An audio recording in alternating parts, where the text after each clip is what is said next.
Good morning, students. Today we are going to do a beautiful poem written by Anne Bronte. Lines composed in a wood on a windy day. Page number 28 of your text. Let me recite the poem to you. Lines composed in a wood on a windy day. My soul is awakened, my spirit is soaring, and carried aloft on the wings of the breeze. Around me the wild wind is roaring, arousing to rapture the earth and the seas. The long-witted grass in the sunshine is glancing. The bare trees are tossing their branches on high. The dead leaves beneath them are merrily dancing. The white clouds are scudding across the blue sky. I wish I could see how the ocean is lashing the foam of its billow to whirlwinds of spray. I wish I could see how its proud waves are dashing and hear the wild roar of their thunder today. So that's the poem. Let us see about the poet. The poet is Anne Bronte, who was born in 1820 and she died in 1849. She was the youngest of the three Bronte sisters who were all writers. Anne was educated at home by her aunt till the age of 15. When she joined school, her elder sisters were Charlotte, who was a famous writer of Jane Eyre, and Emily, who wrote Wuthering Heights. Anne's first published book was a collection of poems which contained poems by all three sisters. So the collection called Poems by Currer, Ellis and Acton Bell was published in 1846. Now Anne Bronte wrote this poem under her nom de plume, that is Acton Bell was what is mentioned in the small column of yours. Acton Bell in the month of December in the year 1842. While winter is usually depicted in poetry as a bleak season of death. This is how winter is represented in poetry. Through this poem, Anne Bronte describes her delight at the winter landscape. So that is what you can see in this particular poem. So this poem is an expression of the speaker's enjoyment. That is Anne Bronte's enjoyment of the wild weather with a sense of exhilaration.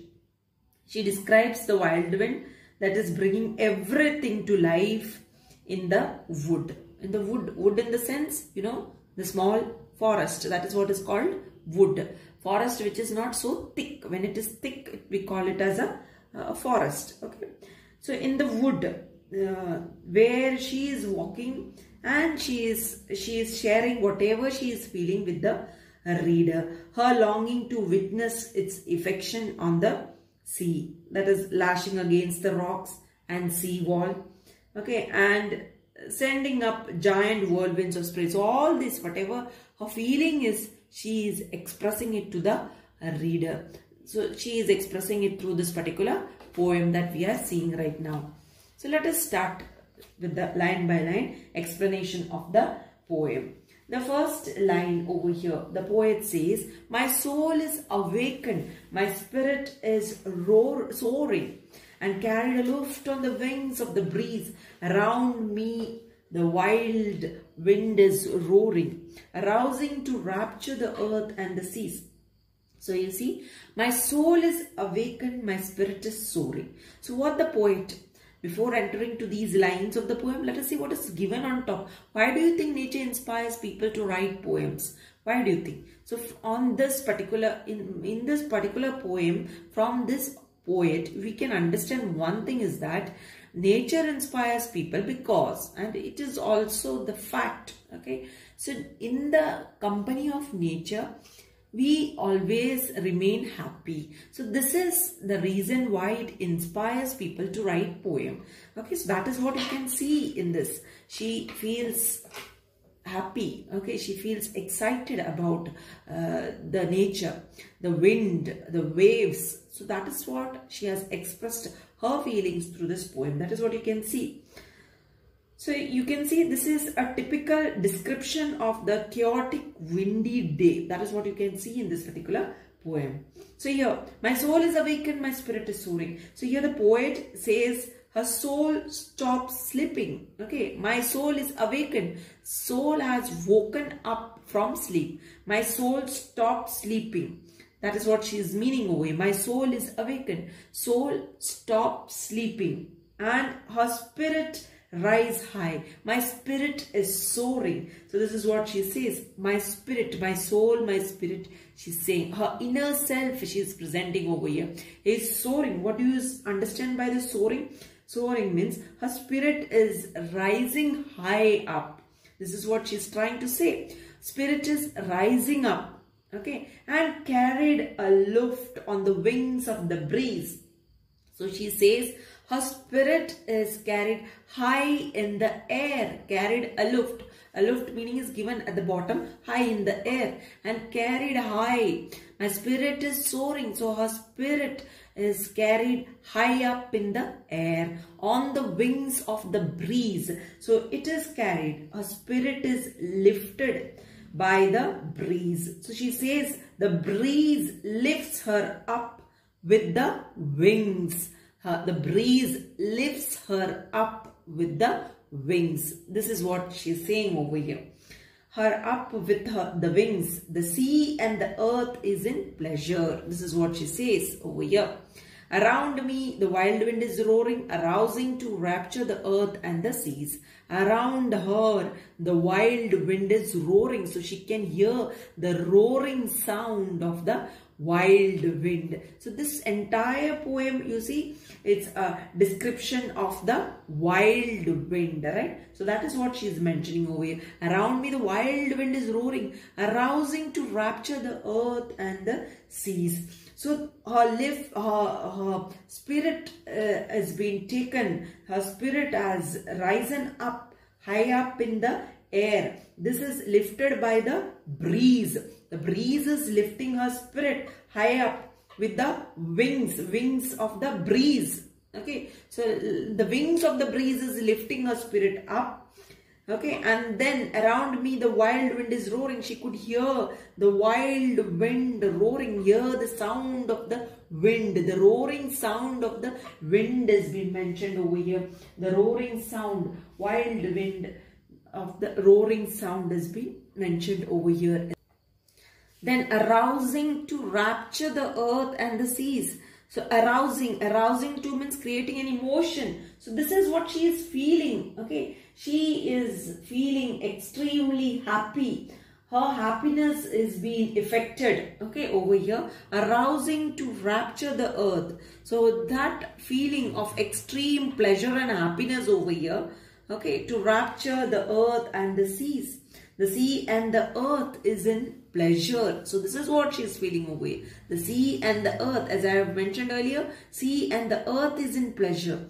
So this is, she is feeling excited. She is feeling happy as a result of which she is expressing her happiness through this particular lines. That is what you can see in this particular poem. So why she is feeling excited? Why she is feeling happy? Because of the wind. Because of the wind, she is feeling excited and happy. So that is the effect of the nature on her. That is what you can understand from this lines. The effect of the nature on her. Very being is affected by the breeze. That is what you can see. She is feeling extreme pleasure and happiness.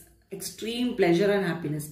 The very being of her is affected by the breeze. Okay, so she is affected by this wild wind.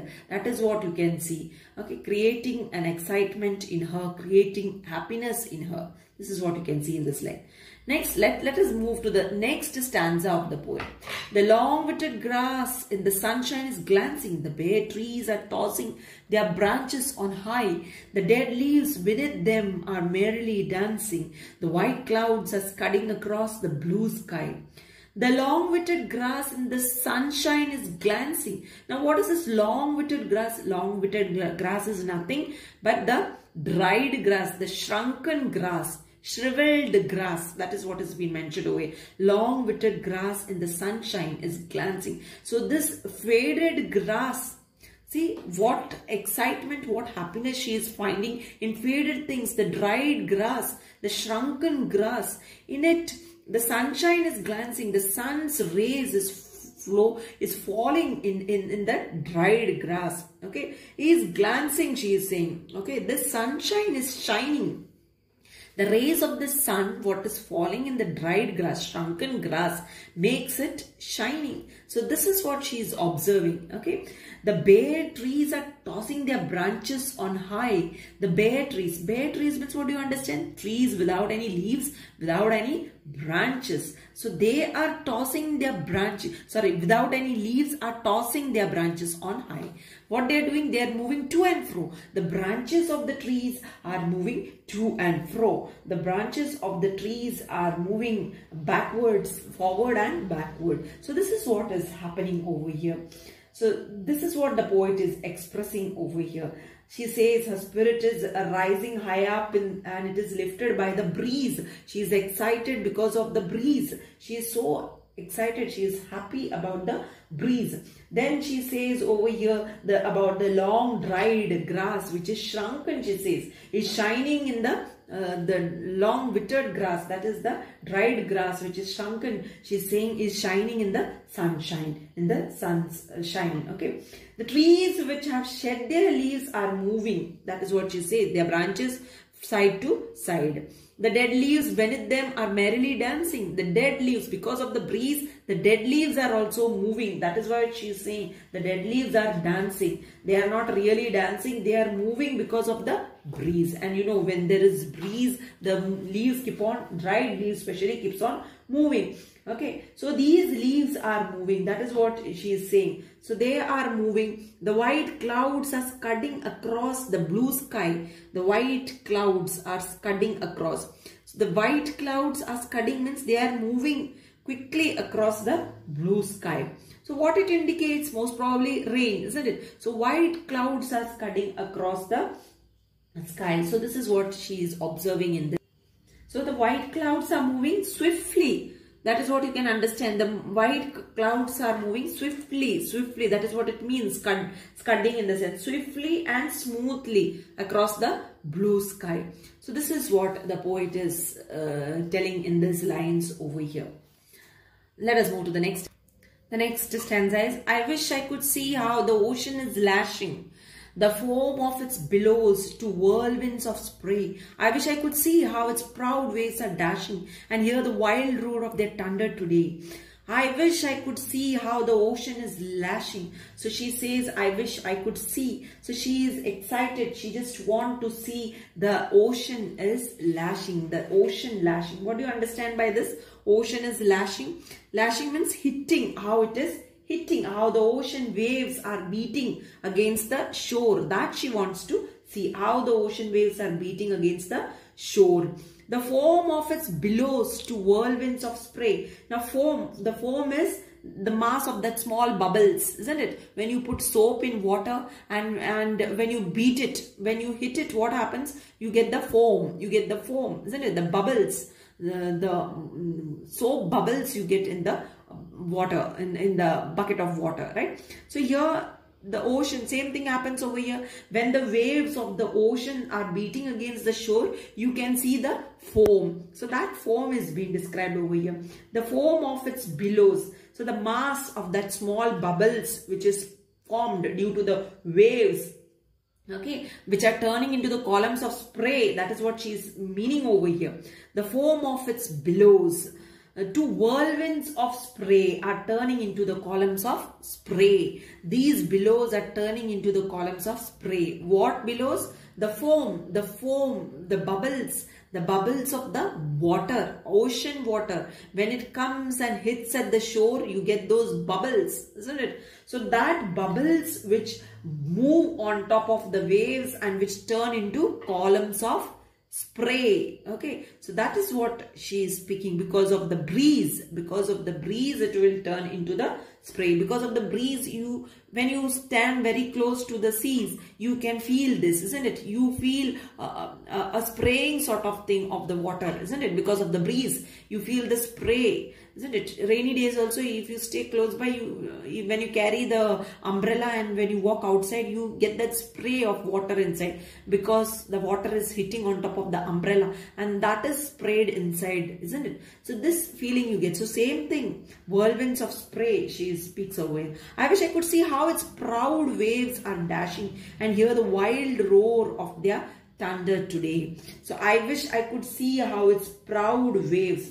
So she is wishing that she could see that. She is wishing that she could see how the large and tall waves, okay, proud waves.